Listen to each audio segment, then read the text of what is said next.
Hi. Okay. Hi YouTube. What I'm going to do today is I'm going to walk you through a problem I was having with my FJR. The symptoms were turning the key and no fuel pump engaging. It took me a while to work out that's what was happening. But there's a lot of chatter in FJR forums about guys turning on the key and then the bike just turning over and not firing up. The key to discovering it is this exact issue that I've just dealt with is whether or not you can hear the fuel pump engage. It makes a very specific whirring noise when you turn the key for at least a couple of seconds, and if you get complete silence when you turn the key, that's a sign that you have the symptom.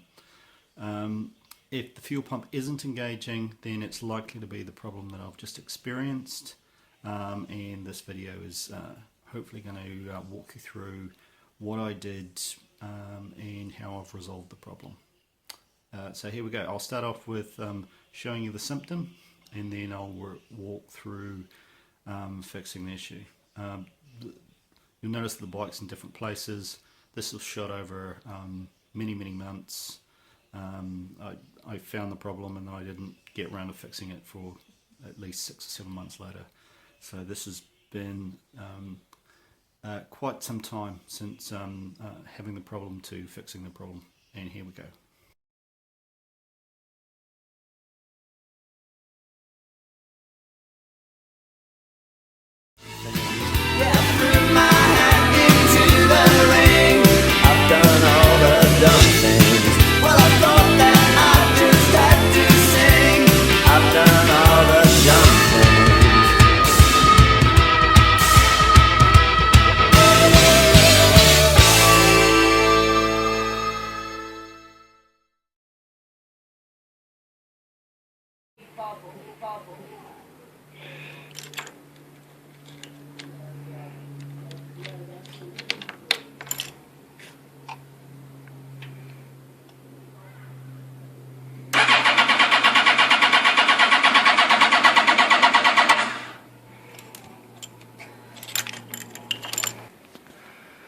So this plug here is the culprit.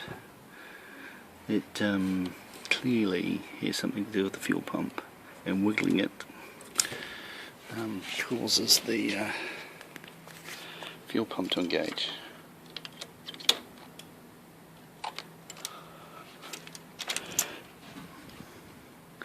Wiggling the wires, wiggling the wires.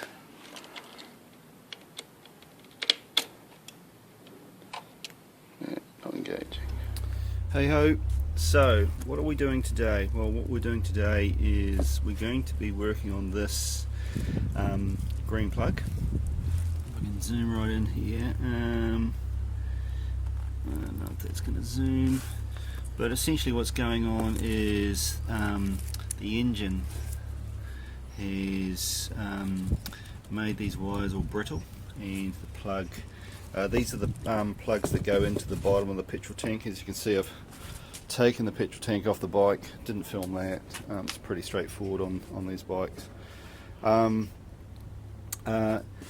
These plugs sit vertical, and they sit against this heat shield, and essentially what happens is everything in here gets hot, and these wires have become brittle, and as a consequence, if I go over to the tank here,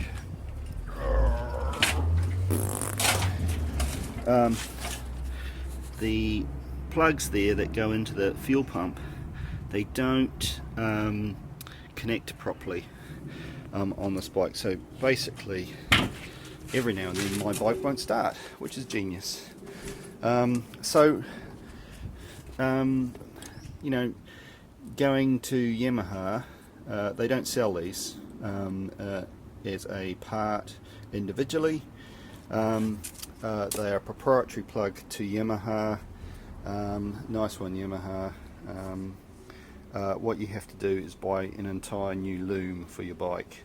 So I'm not doing that.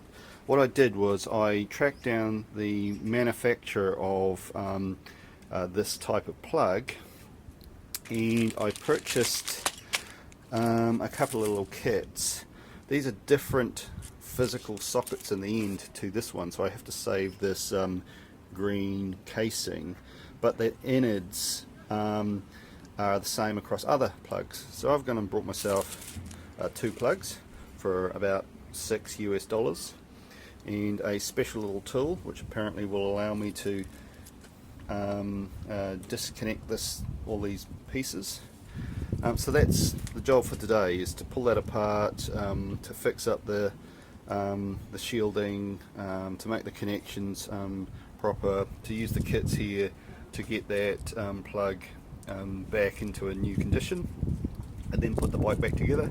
All going well, the bike will start.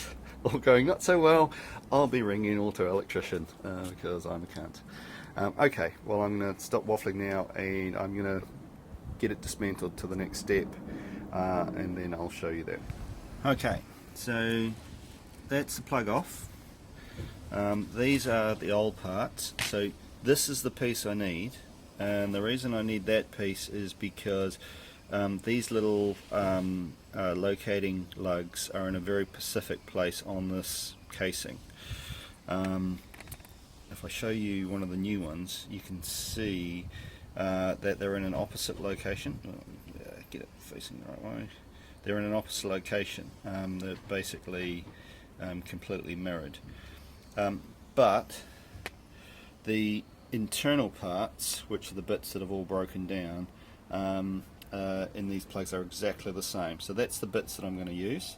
I've got new wee rubber ring which goes around the centre here. I've got the plastic end piece, and most importantly I've got the little clips. Now where this tool comes in, I'll see if I can show this with one hand. Basically, down inside the plug here there's a little dimple, and these plugs, if I can show you on a fresh one, have a little clip here that catches hold of that dimple as it's pushed in.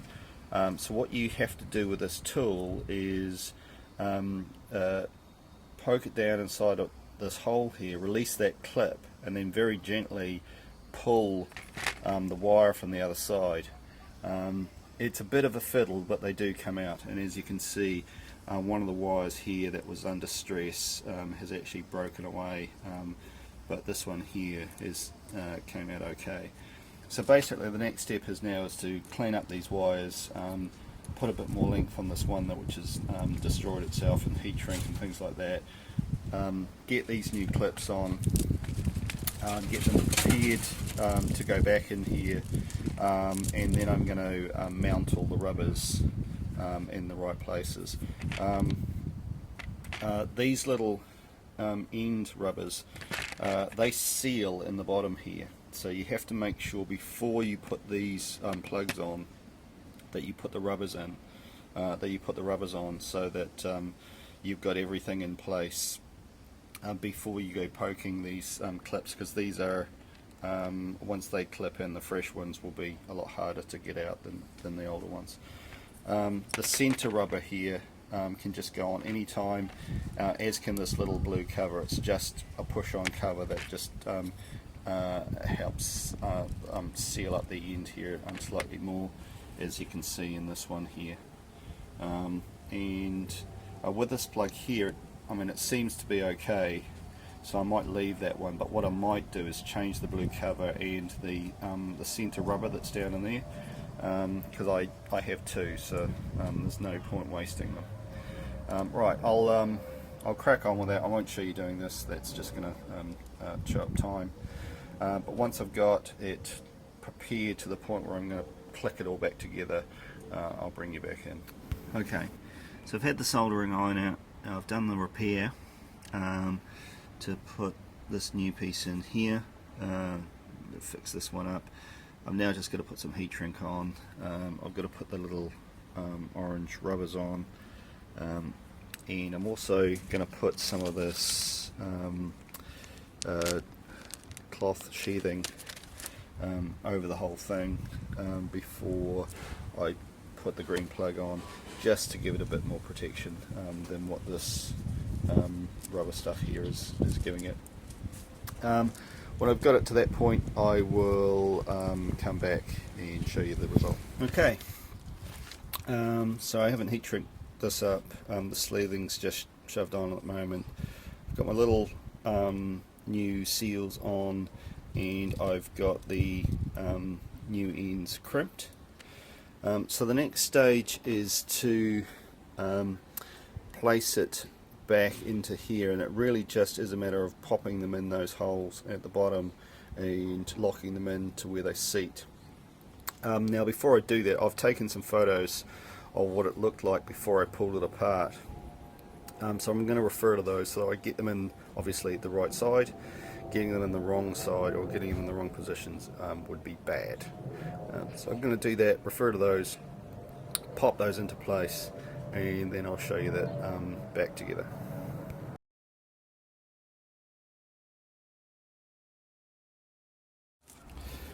Okay, so here's the completed job.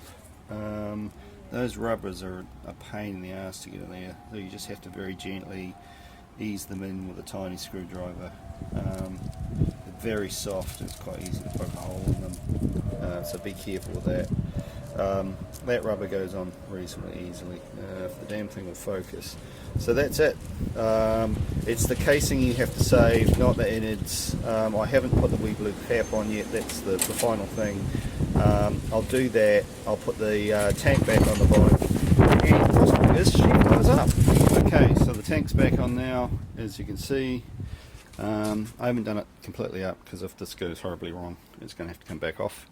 Right, so yeah, that's just what you should hear is the fuel pump engage, if that plug is working properly, and it does, and so it should just now fire up. Smiley face. Yeah. Okay, so that was actually a job that I was really avoiding, because it is a fairly serious component of the bike, and without it, bike won't go. So yeah, so now it's just a matter of tidying up all of these features, putting a couple of bolts back in there. Bike hasn't been running for a while, so I'm actually just going to let it warm up properly before I turn it off now. But yeah. So anyone with an FJ who's having problems starting it where the fuel pump is disengaging, it's probably going to be those wires and that socket. No, you can't buy the parts from Yamaha, but you can buy the replacement innards from the actual plug manufacturer, as long as you save the little green casing, which is proprietary to Yamaha. Everything else you can replace. It's not the most easiest job to do, but if you just take your time, it is doable, as you've just seen. I hope that helps someone out, and right so.